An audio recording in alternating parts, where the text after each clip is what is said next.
Our interview with Mathew Brown, the author of the Immaculate Constellation Report.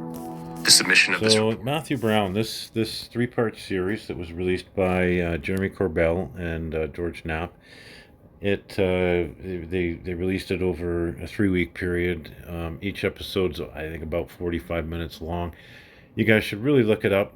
It was really interesting. I thought it was interesting anyway. There's a lot of good information in there, and Mr. Brown here seems to be a very credible, very earnest person. Now, with any of this information, you always have to take it with a grain of salt. So we just have to try to navigate all of this information as best we can.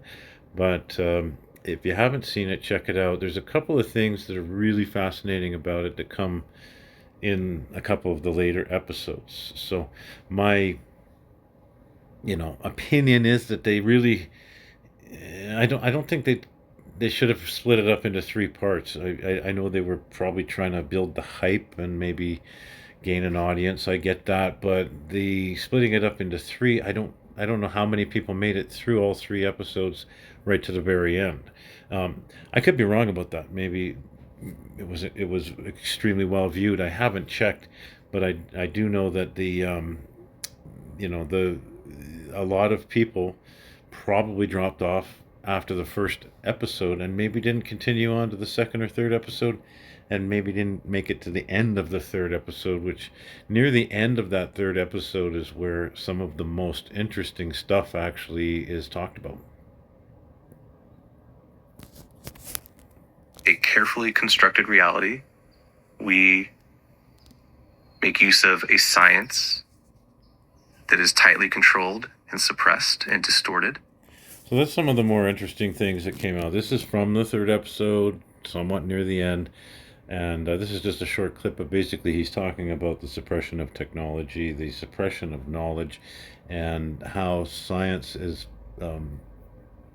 basically a form of that control system that we are being led to believe is, the truth. And it's a really interesting bit where he gets into some detail about his views that we're living in a dream, we're living in the Matrix, and none of this is real.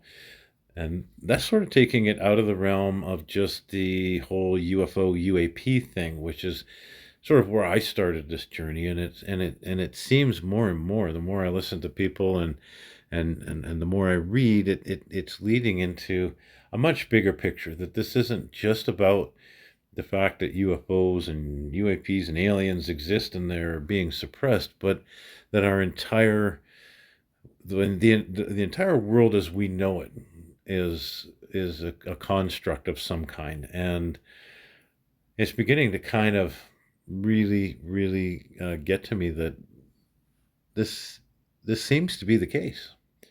So this part here, I'll just play it and you guys can make up your own mind on that. From learning what we need to know, just in the public world, we are blocked from advancing in science. We are taught false science intentionally to prevent us from learning more. We live in the Matrix. It's just is that. So I think what he was saying there is pretty telling. And basically this next part, very short clip, less than a minute long, it's right at the end where Jeremy Corbell asks Mr. Brown, if he was to die tomorrow, what would he want the world to know? And this is pretty fascinating.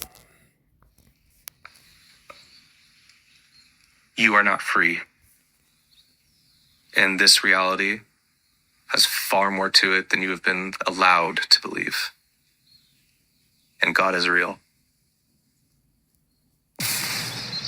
That's crazy. They cut it off right there. I would have liked to see a little more of that interview, and it happens right at the end of the third episode. But I know that they have gone back and revisited it in their Weaponized podcast, so I plan to listen to that. I haven't heard it yet, but it's a really interesting statement. Other than the fact that his last statement that God is real.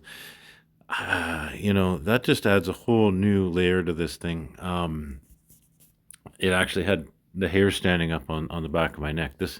And the look on his face. If you look at how he responds to that, there's a genuine, I don't know, concern, fear. There's a real genuine reaction, and I'm not even sure if I know how to read it properly. But anyway, go check out that video. It's really interesting. I think it's worth your time. Thank you.